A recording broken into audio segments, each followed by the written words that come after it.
Hi dear student, मैं आपकी Gauri ma'am Gauri steno word में आप सभी का स्वागत करती हूँ।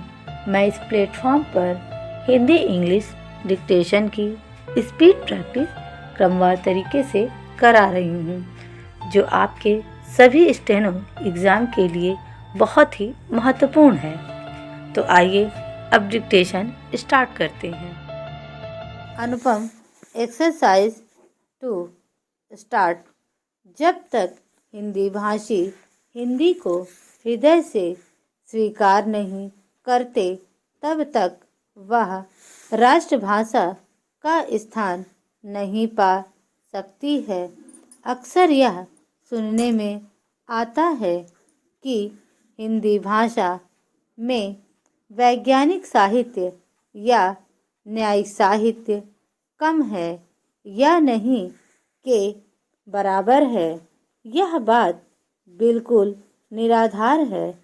मैं इस बात को दावे के साथ कह सकता हूँ कि यदि सरकार हिंदी को पूर्ण रूपेण सभी क्षेत्रों में ईमानदारी से लागू करे, तो जो साहित्य हिंदी भाषा में नहीं है, एक तो पर्याप्त साहित्य उपलब्ध है ही, अगर जो साहित्य उपलब्ध नहीं है तो वह 1 साल के अंदर अवश्य उपलब्ध हो जाएगा।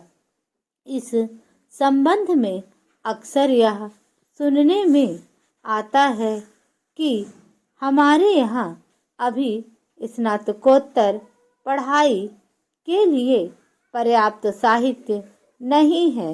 बड़ी गलत बात है। अभी सरकार के द्वारा कुछ ही महीने पहले यहाँ पर एक विशाल प्रदर्शनी का आयोजन किया गया था। उस प्रदर्शनी में जिन पुस्तकों का प्रदर्शन किया गया था, उन पुस्तकों से यह बात स्पष्ट है कि हमारे यहाँ पर वैज्ञानिक, न्यायिक और शास्त्रीय विषयों पर भी हिंदी में पर्याप्त पुस्तकें हैं। यदि श्रीमान जी मुझे इस विषय पर प्रकाश डालने का अवसर दें, तो मैं इस विषय में एक उदाहरण देना पर्याप्त समझता हूँ।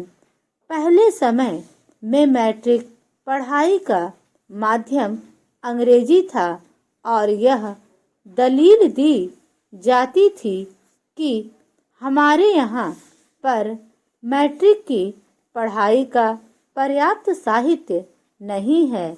लेकिन जब आवश्यकता होती है तब चीज़ें उपलब्ध हो जाती हैं।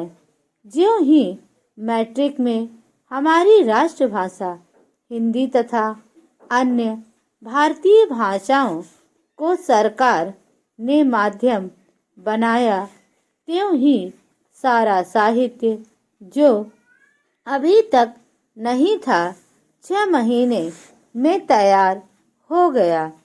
इसके पूर्व भी मैं इस बात को अनेकों बार कहता रहा हूँ कि साहित्य की तैयारी की एक योजना सरकार को बनानी चाहिए और देश के विभिन्न विश्वविद्यालयों में विद्वानों को एक एक पुस्तक अलग अलग विषयों पर लिखने के लिए देनी चाहिए तथा उनसे करार कर लेना चाहिए।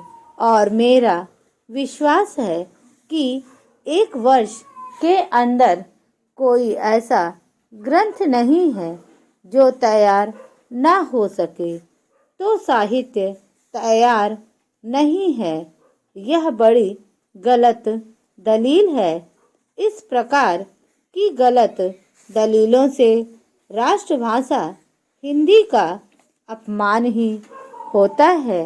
जिस देश में राष्ट्रभाषा के प्रति कुछ ऐसे लोग जो अपने को प्रगतिशील विचारों वाला मानते हैं तथा यह कहकर आलोचना करते हैं कि इस भाषा में विभिन्न क्षेत्रों में प्रयोग की जाने वाली शब्दावली नहीं है। इस प्रकार का दृष्टिकोण रखते हैं उन्हें देशभक्त या राष्ट्रभाषा का शुभचिंतक नहीं माना जा सकता। स्टॉप।